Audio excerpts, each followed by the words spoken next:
জীবনের প্রতিটি অধ্যায় আলাদা। কিছু অধ্যায় আমাদের হাসায়, আবার কিছু অধ্যায় কাঁদায়।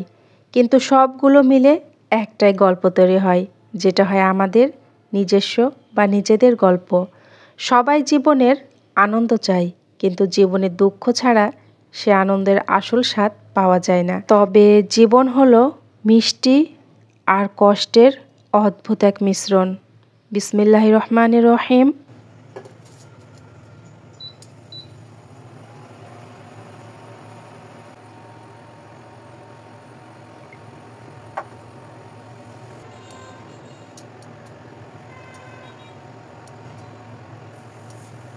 সবাইকে শ্রদ্ধা, সম্মান এবং ভালোবাসা জানিয়ে আমি আমার আজকের ব্লগটা শুরু করছি।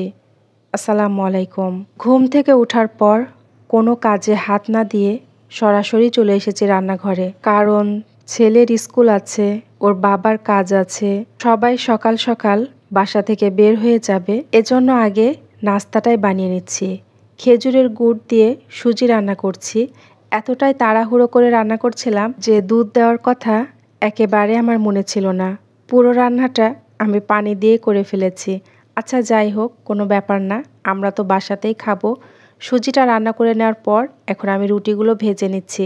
কালকে রাত্রিবেলাতে রুটিগুলো বানিয়ে আমি ডিপ ফ্রিজে রেখে দিয়েছিলাম, কারণ আমি জানি সকালে উঠে আমাকে নাস্তা বানানো লাগবে। আর সকালে উঠে আটা খামির করে রুটি বানাতে গেলে আমার কিন্তু অনেকটাই দেরি হয়ে যাবে। আমার ছেলেটা যেহেতু স্কুলের গাড়িতে স্কুলে যায়, গাড়ি কিন্তু বাসার গেটে অনেক আগেই চলে আসে। এজন্য বেশিরভাগ সময় রাতের বেলাতেই আমি রুটিগুলো বানিয়ে রাখি, যাতে করে সকালবেলায় খুব একটা বেশি ঝামেলায় আমাকে পড়তে না হয়। শুধুমাত্র একটা রুটি ভেজেছি আর অফ ক্যামেরায় ডিম ভেজে নিয়েছিলাম। ছেলে ঘুম থেকে উঠে রেডি হয়ে টেবিলেও চলে এসেছে। ওর নাস্তাটা ওকে দিয়ে আমি এখন ওর টিফিনটা রেডি করে ব্যাগে দিয়ে দিব। এখনকার বাচ্চাদের ব্যাগে এত পরিমাণে বই থাকে যে বাড়তি করে ব্যাগের মধ্যে জায়গা বের করা অনেকটাই মুশকিল হয়ে যায়। কোনো রকমে টিফিন বক্সটা ব্যাগের মধ্যে দিয়ে এখন পানির বোতলটাও দিয়ে দিচ্ছি।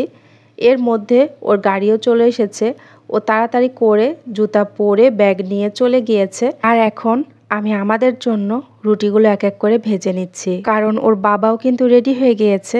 এখন খেয়ে দিয়ে ও ওর কাজে বের হয়ে যাবে। সবগুলো খাবার এখন এক এক করে আমি টেবিলে দিয়ে দিচ্ছি। আর ওর বাবা নাস্তা করে কিন্তু এর মধ্যে বাসা থেকে চলেও গিয়েছে।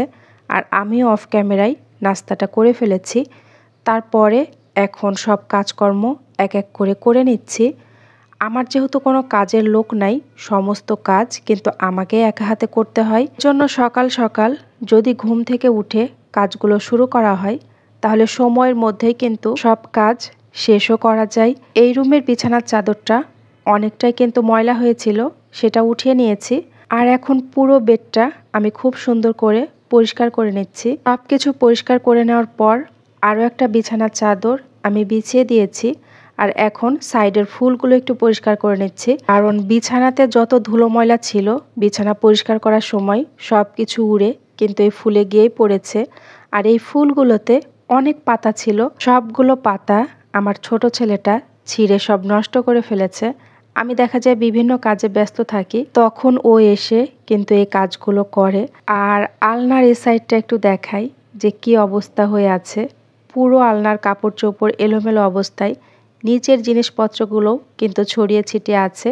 তো ভাবলাম পুরো আলনাটাই পরিষ্কার করে তারপরে কাপড়গুলো আবার গুছিয়ে রাখি। আচ্ছা, অনেকেই কিন্তু মনে করে আমরা যারা একটু শহরে বসবাস করি তাদের সেরকমভাবে কোনো কাজই থাকে না। রুমের মধ্যে আবার কিসের কাজ? শুধু রান্না বান্না করা আর খাওয়া দাওয়া, আর কি কোনো বাড়তি কাজ আছে? বিশেষ করে গ্রামের মানুষেরা একটু বেশি মনে করে যে তারাই সব কাজ করে আর আমাদের কোনো কাজই নাই। শহর আর গ্রামের মধ্যে পার্থক্য কি জানেন? আমরা আমাদের কাজগুলো একের পর এক করেই যাচ্ছি, আর গ্রামের মানুষরা একটা করে কাজ করে আর কে কি করলো, কে কি করছে এগুলো নিয়ে সমালোচনা করে।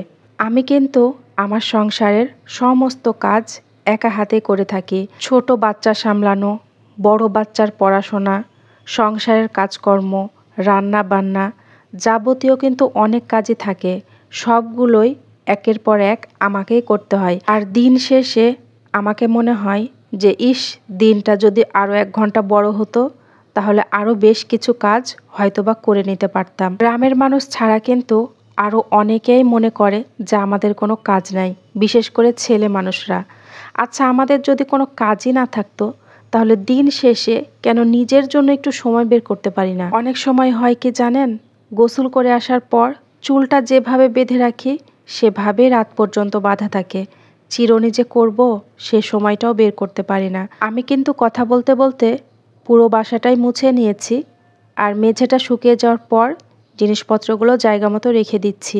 আমি আবার মাঝে মাঝে কিছু গাছ বারান্দা থেকে নিয়ে এসে ঘরে রাখি, ঘরে আবারও বেশ কিছুদিন রাখার পর বারান্দায় রেখে আসি। এভাবে করেই মূলত রাখি। এই মানি প্ল্যান্টটা অনেক দিন ধরে বারান্দায় ছিল, এটার পাতাগুলো পরিষ্কার করে আজকে ঘরে নিয়ে আসলাম, আর সাথে এই টবটাকেও নিয়ে এসেছি। এটাও বেশ কিছুদিন ধরে বারান্দাতেই ছিল।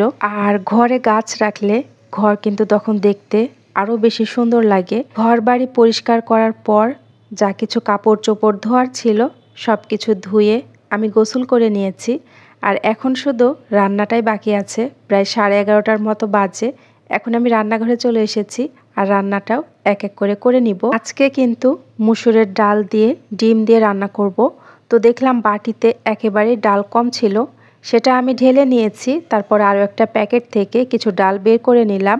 আর মুসুরের ডাল যদি আগে থেকে একটু ভিজিয়ে রাখা যায়, মানে 10-15 মিনিটের মতো ভিজিয়ে রাখা হয় রান্নার আগে, তাহলে কিন্তু এটা খুব তাড়াতাড়ি সিদ্ধ হয়ে যায়। আমাদের গৃহিণীদের মধ্যে আবার 2 শ্রেণীর মেয়ে আছে। এক শ্রেণীর মেয়ে যারা কিনা নিজের সংসারটাকে ভালো রাখার জন্য প্রচুর পরিমাণে পরিশ্রম করে, নিজের সাধ্যমতো সংসারটাকে আগলে রাখার চেষ্টা করে। এক কথায় তাদেরকে সংসার প্রেমী এবং প্রচুর পরিশ্রমীও বলা যায়। আর অন্যদিকে দ্বিতীয় শ্রেণীর মেয়েরা কেমন হয় জানেন? তারাও কিন্তু সংসার করে, তারাও কিন্তু নিজেদের বাচ্চা কাচ্চা সব কিছুই সামলায়, কিন্তু প্রথম শ্রেণীর মেয়েদের মধ্যে আর দ্বিতীয় শ্রেণীর মেয়েদের মধ্যে অনেক পার্থক্য থাকে। দ্বিতীয় শ্রেণীর মেয়েরা যখন রান্নাঘরে রান্না করতে যায়, রান্নাটা কিন্তু শেষ হওয়া মাত্রই তাদের কাজ শেষ, রান্নাঘরে তাদের আর কোনো কাজ থাকে না। রান্না শেষ হওয়া মাত্রই রান্নাঘর থেকে বের হয়ে যায়।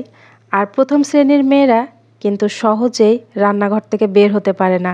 রান্না বান্না শেষ করে রান্নাঘরের সমস্ত কিছু পরিষ্কার পরিচ্ছন্ন করে রান্নাঘর থেকে বের হতে হতে কিন্তু অনেকটা সময় লেগে যায়। এখানে কিন্তু আমি গ্যাসের চুলাতে করলা ভাজিটাও বসিয়ে দিলাম, আর ইলেকট্রিক চুলাতে তো মসুরের ডালটা বসিয়েছি। অনেকক্ষণ আগে ছোট ছেলেটা ঘুম থেকে উঠে গিয়েছে। কাজের ফাঁকে ফাঁকে কিন্তু বাচ্চাদেরকে খাওয়ানোর চেষ্টাটাও চলে। ছোট বাচ্চারা কিন্তু খুব সহজেই খেতে চায় না, অনেক রকম ঝামেলা করার পর তাদেরকে খাওয়াতে হয়। তো অনেকক্ষণ ধরে তাকে চেষ্টা করার পরও আমি খাওয়াতে পারিনি, আবারও রান্নাঘরে চলে এসেছি। ডালটা কিন্তু এখনও সম্পূর্ণ সিদ্ধ হয়নি, 50% সিদ্ধ হয়েছে বলা যায়। এখন আমি ডিমগুলো দিয়ে দিচ্ছি, তারপরে আবারও বেশ কিছুক্ষণ রান্না করব। উপর দিয়ে একটু ভেজে রাখা ধনিয়া জিরার গুঁড়া দিয়ে আমি ঢেকে দিলাম। কিছুক্ষণ পরে নামিয়ে নিব। আর এই পাশে এখন টমেটো কেটে নিচ্ছি, কারণ টমেটো টক রান্না করব। এই পৃথিবীতে আমরা কিন্তু কেউ কারো মতো না। আল্লাহ তাআলা এক একজনকে এক একভাবেই সৃষ্টি করেছেন। কারো চেহারার সাথে যেমন কারো চেহারার মিল নাই, তেমনি কারো কাজের সাথেও কারো কাজের মিল নাই। আমাদের গৃহিণীদের সংসারের এই কাজগুলো কিন্তু প্রত্যেকটা পরিবারে প্রায় একই রকমের, কারণ প্রত্যেকটা পরিবারেই এই কাজগুলোই করতে হয়। কিন্তু আমরা এক একজন এক এক নিয়মে করে থাকি, এক একজন এক একভাবে করে থাকি। কেউ কেউ অনেক পরিশ্রমী, আবার কেউ বা অলস। কিন্তু জীবন কারো থেমে নেই, সবারই জীবন চলছে তাদের নিজ নিজ গতিতে।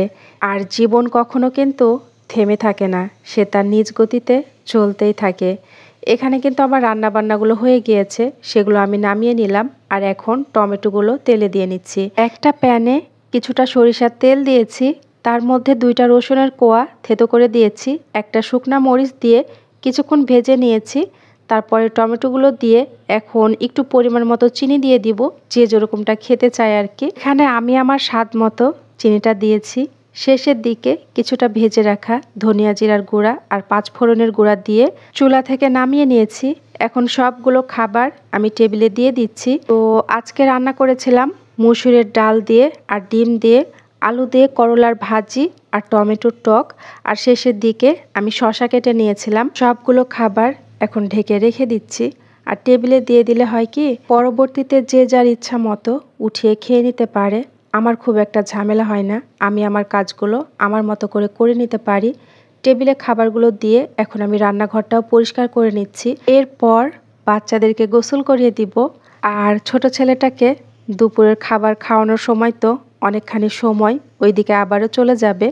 আসলে এগুলো করতে করতে নিজের জন্য কিন্তু আর সেরকমভাবে সময় বের করা হয় না। এই যে পুরো রান্নাঘরটা খুব সুন্দর করে পরিষ্কার করে নিচ্ছি। আর রান্নাঘর যদি পরিষ্কার না থাকে তাহলে কিন্তু সত্যি আমি মনের দিক দিয়ে শান্তি পাই না। দুপুরে খাওয়া দাওয়া করার পর কিছুক্ষণ রেস্ট নিয়েছিলাম, আর এখন সন্ধ্যাবেলা জানলার পর্দাটা দিয়ে দিলাম। মাগরিবের নামাজটা আদায় করে আমি কিছুক্ষণ চেষ্টা করি কুরআন শরীফ তেলাওয়াত করার। সূরা রহমান, সূরা ওয়াকিয়া, মুলক, ইয়াসিন, এই সূরাগুলো আমি নিয়মিত তেলাওয়াত করার চেষ্টা করি। অন্যান্য সূরাগুলো পড়া হয়, কিন্তু এই সূরাগুলো আমি মাগরিবের নামাজের পরেই পড়ে থাকি।